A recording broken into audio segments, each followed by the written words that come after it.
আজকে আমার দেশের সমাজ ব্যবস্থাকে ধ্বংস করে দেওয়া হচ্ছে। এই জন্য এই সমস্ত লোকদের কথা মানা যাবে। আবার কিছু লোক আছে দুই পক্ষ লাগছে, হ্যাঁ দুই পক্ষেরই পাম্পটি মারে, তখন ঠিক না? রাতের বেলা এর বাড়িতে যাবে, গিয়ে এক কাপ চা খায় করবো, ভাই আমি তো তোর বাড়িতে আসতে চাইছিলাম না, কিন্তু চোখের সামনে তোর অবস্থা দেখে আমার সহ্য হয় না। কেমনে পারলো এই লোকটা এই কাজটা করতে? কি বলা, আমরা কি জান নাই, এখনো কি মরে গেছি নাকি রে? যা চিন্তা করিস না, আমার গোলগোষ্ঠী তোর লোকে থাকবে, আসলেও কেউ নাই। এই কথা বলো না, ঠিক না? আবার হেরে পাইলে বাজারে, তাজপুর বাজারে দেখা করবে, বালাগঞ্জে দেখা করবে না, লোক যদি দেখে ফেলে তাজপুরে পায় করবে, ভাই চিন্তা করিস না, টাকা লাগুক, মামলা মোকদ্দমা লাগুক, হে কার গরের কাটা হার পুয়া, কথা কর ঠিক না? এই সমস্ত সুবিধাভোগী একদল লোক আছে, এগুলা খুব নাফরমান মানুষ। এইরকম অভ্যাস যদি কারো থাকে, আমাদের পরিবর্তন করে দেওয়া দরকার। আল্লাহ আপনাকে যে হিকমত দিয়েছেন সেটা শুকরিয়া আদায় করে নিয়ে ভাই। আল্লাহ আপনার মতো বহু মানুষ আছে যাদের ব্রেইনে তেমন কোনো কাজ করে না, আর আপনাকে আল্লাহ একটু ব্রেইন দিছে, এটারে দিয়ে শয়তানি ধান্দামি করেন। একবার যদি ব্রেইন স্ট্রোক হয়, বাপ দাদার ভিটাবাজি বিক্রি করলো ওষুধের পয়সা হবে না। কথা বলে না যুবক, ঠিক না? এই জন্য একটু ভয় করেন, আল্লাহকে ভয় করেন। এই জন্য মসজিদ মাদ্রাসার প্রতি একটু খেদমতের দিকে ধাবিত হন। মসজিদ মাদ্রাসার প্রতি যারা আছে তাদের সাথে একটু সম্পর্ক রাখেন। খবরদার আপনার দ্বারা যেন কোনো ক্ষতি না, ক্ষতি যদি হয় বাজান, অবাজান, আল্লাহকে ভয় করুন। কারণ ওই আল্লাহকে ভয় করুন যে আল্লাহ আপনাকে জ্ঞান দান করেছেন, যে আল্লাহ আপনাকে হিকমত দান করেছেন। কাজেই আমরা অত্যন্ত সংশোধন হওয়ার নিমিত্তে আমরা খুবই সতর্কতার সাথে আমাদের ব্রেইনটাকে আমরা কাজে লাগাতে হবে, যাতে করে আমার দ্বারা সমাজ, দেশ, রাষ্ট্রের কোনো ক্ষতি সাধন না। একটু জিজ্ঞেস করুন, লা ইলাহা ইল্লাল্লাহ, লা ইলাহা ইল্লাল্লাহ, লা ইলাহা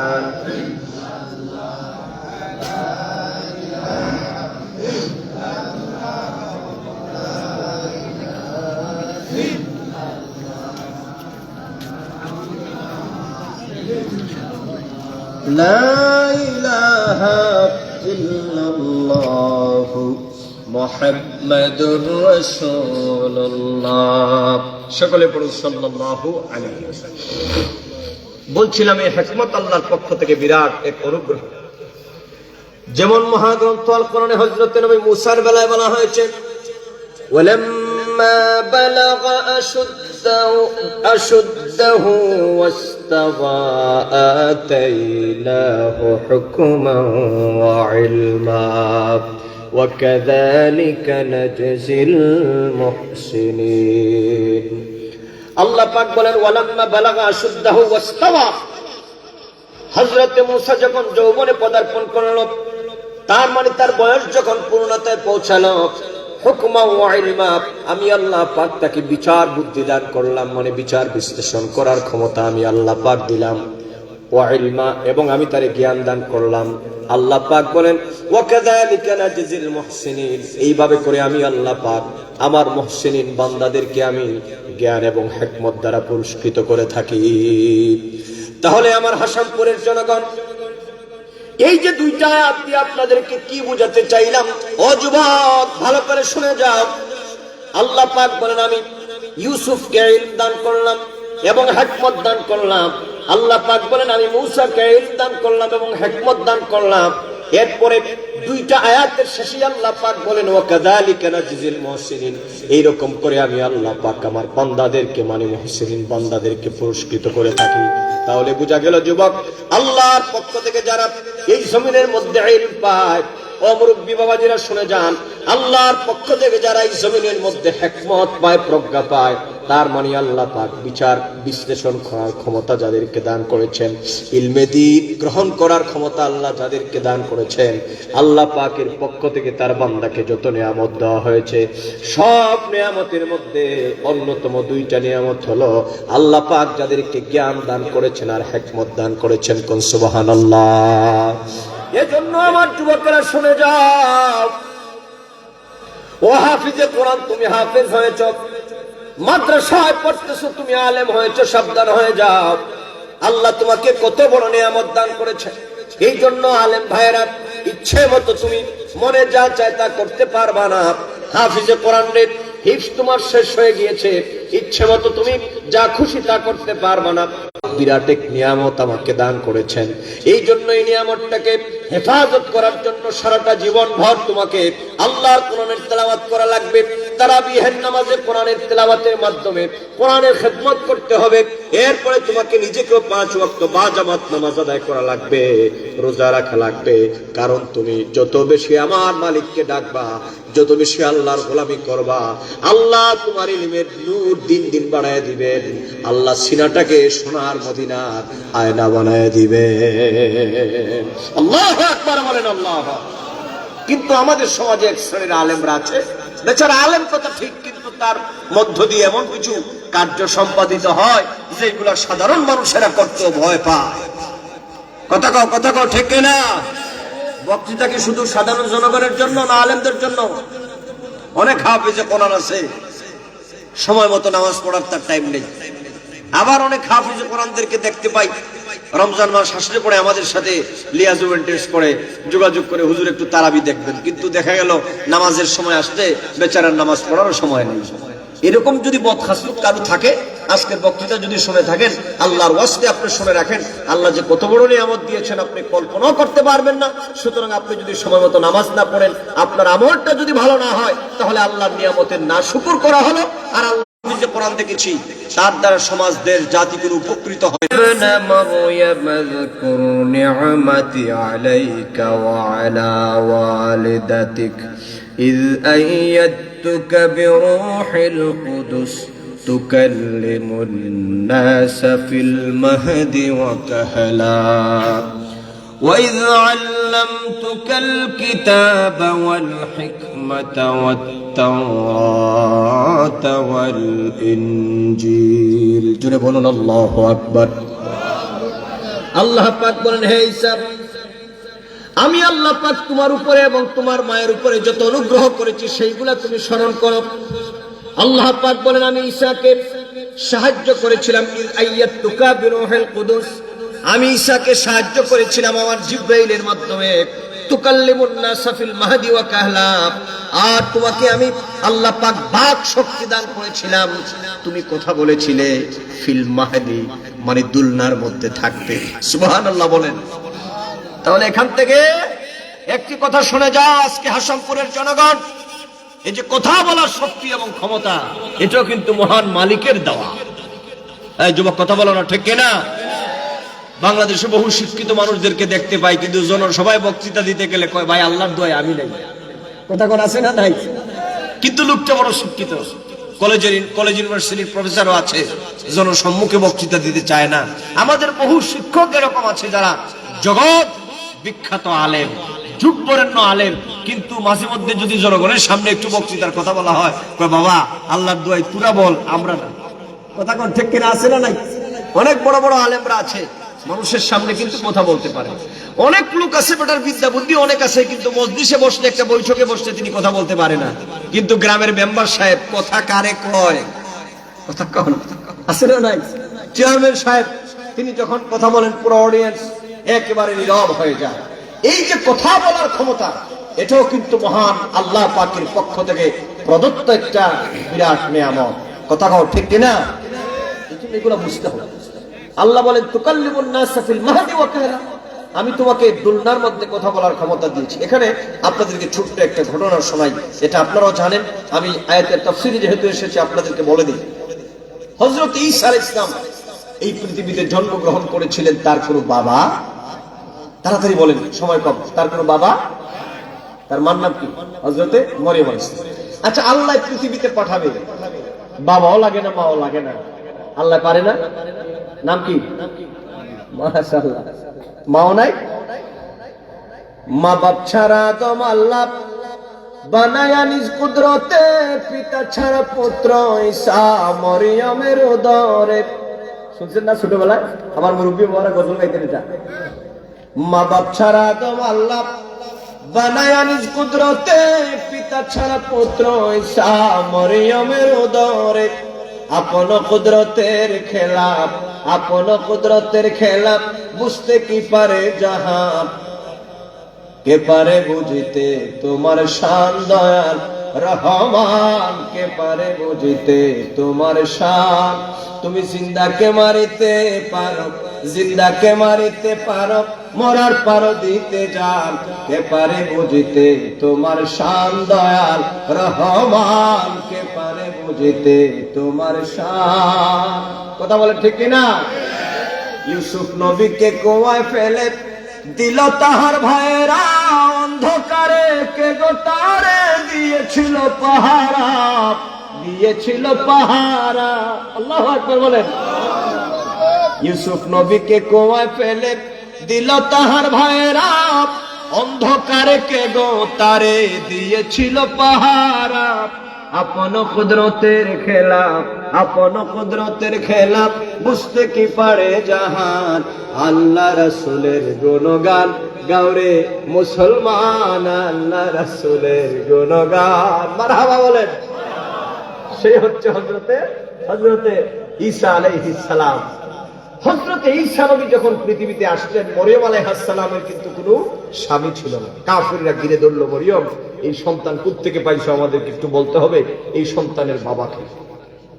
কাফেরদের মধ্যে একটা গোষ্ঠী বলতে লাগলো, কয় মরিয়ম যেই খোদার ইবাদত করে সেই খোদাই মনে হয় সুম্মা মাযাল্লাহ এই সন্তানের বাবা। কারণ মহাগ্রন্থ আল কোরআনুল কারীমে আল্লাহ পাক বলছে, এই পৃথিবীতে দুইটা জাতি আমার সাথে গাদ্দারি করেছে, একটা হচ্ছে ইহুদি আর একটা হচ্ছে নাসারা। এই দুইটা জাতি এত বড় খবিশ, ওরা আমার আল্লাহর সাথে গাদ্দারি করেছে।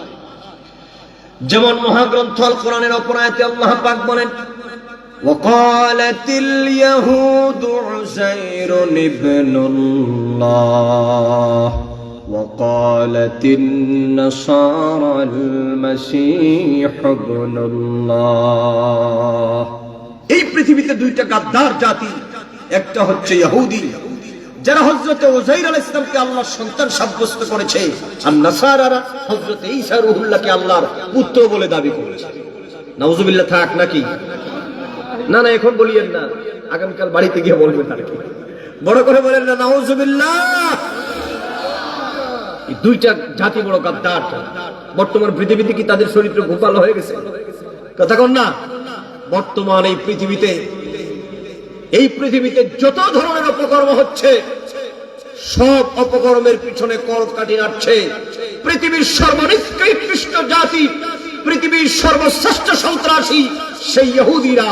কথা বলো ঠিক কিনা? এই ইহুদিরা আজকের পৃথিবীতে মুসলিম জাতি সত্তার বিরোধিতা তো করছেই, গোটা পৃথিবীতে আজকে অশান্তির দাবানল জানানোর জন্য তারা উঠে পড়ে লেগেছে।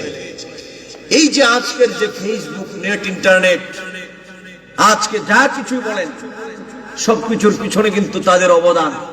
আর মুসলমানদেরকে কিভাবে তারা কন্ট্রোলের মধ্যে নিচ্ছে, আপনি আমি যাই কিছু আমরা বলি অনলাইনে করি, আমরা বলি সব ডাটাবেজ আমার জমা আছে, মূলত কিন্তু সবগুলো ওদের বাপ-দাদার অ্যাকাউন্টে জমা দিচ্ছে।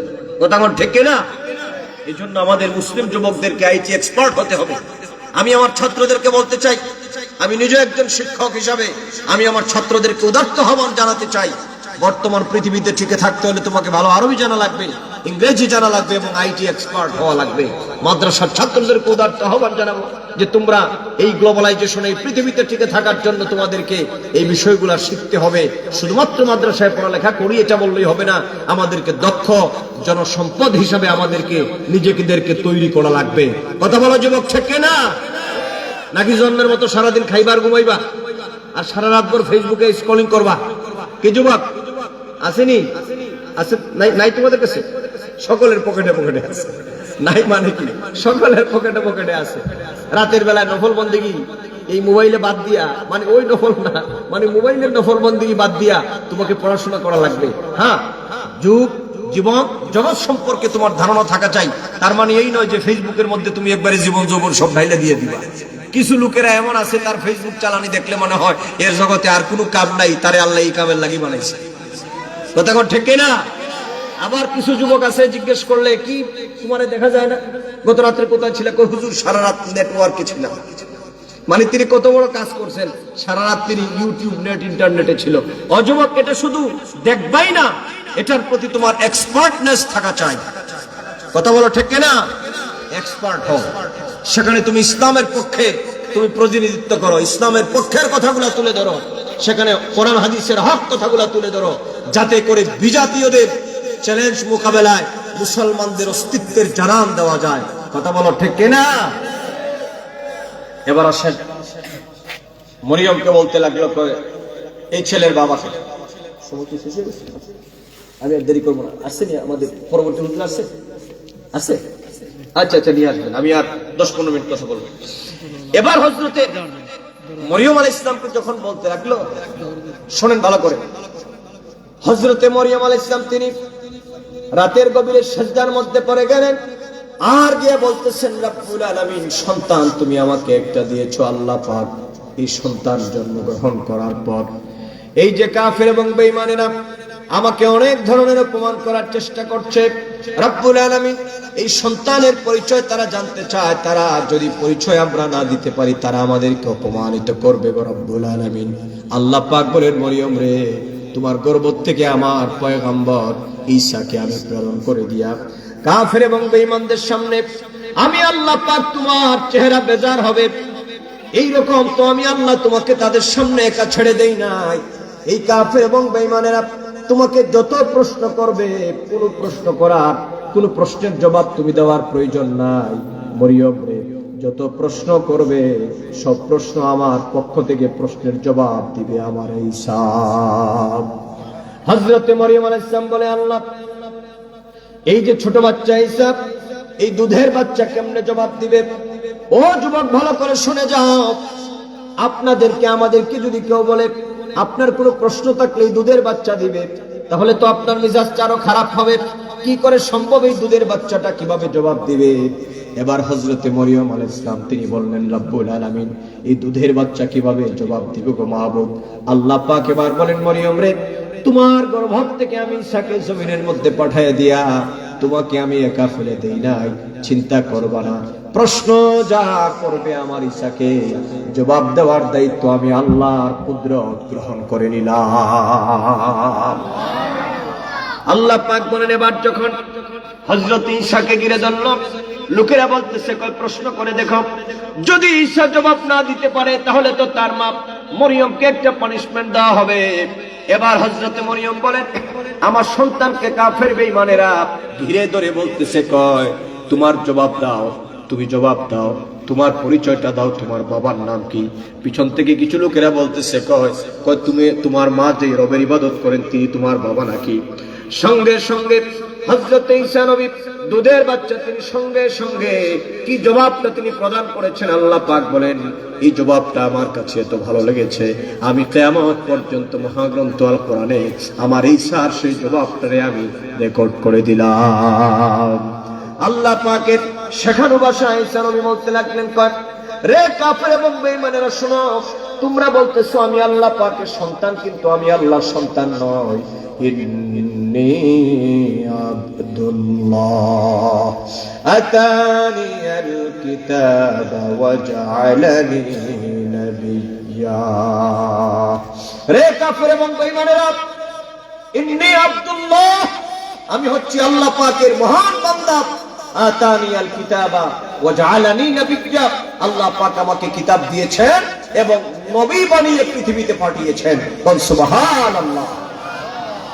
এই কথাকেই আল্লাহ পাক বলেছেন, ইউকাল্লিমুন নাস ফিল মাহদি ওয়া কাহলা, যে আমি আমার ঈসাকে এই অনুগ্রহ করেছি, এত ক্ষমতা দিয়েছি যে আমার ঈসা সে তার মায়ের গর্ভ থেকে বের হওয়ার পর ছোট অবস্থায় সে তার দুলনায় থাকা অবস্থায় কাফের বেঈমানদের সাথে কি করেছে? কথা বলেছে।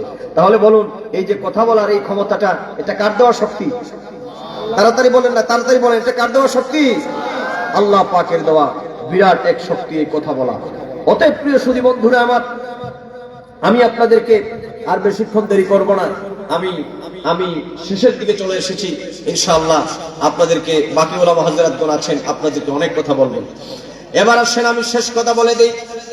আল্লাহ পাকের পক্ষ থেকে এই শক্তি যাদেরকে দেওয়া হয়েছে, ইলমে দ্বীন যাদেরকে দেওয়া হয়েছে, ও মাদ্রাসার ছাত্ররা, এই আমানতের খেয়ানত যেন না হয়, এই আমানতটাকে রক্ষা করার জন্য তোমার জীবনটাকে তুমি সুন্দরভাবে সাজানো লাগবে। এবার শুনে রাখো, কোনো ব্যক্তি যদি আল্লাহর কোরআনের খাদেম হয়ে যায়, এই পৃথিবীর মধ্যে যারা কোরআনের তেলাওয়াত করবে, কোরআনের ধারক বাহক হবে, তার মানে যাদের সিনার মধ্যে কোরআন থাকবে, আল্লাহর হাবিব বলেন উম্মত, বয়াল হাসরের ময়দান যেদিন কায়েম হয়ে যাবে, ওই দিন কোরআনের খাদেম যারা হয়ে যাবে, হাফিজে কোরআন যারা হয়ে যাবে, আলিমে বামল মানে আলেম আমলওয়ালা আলেম যে হয়ে যাবে, ওই আলেমের আব্বা আম্মাকে, ওই হাফিজে কোরআনের আব্বা আম্মাকে বয়াল হাসরের ময়দানে আল্লাহ পাক বলবেন, ফেরেশতারা রে, আমার আলেমের আব্বাকে আম্মাকে তাদেরকে আলাদা কাতারে দাঁড় করায় দাও, হাফিজে কোরআনের আব্বাকে আম্মাকে তাদেরকে আলাদা কাতারে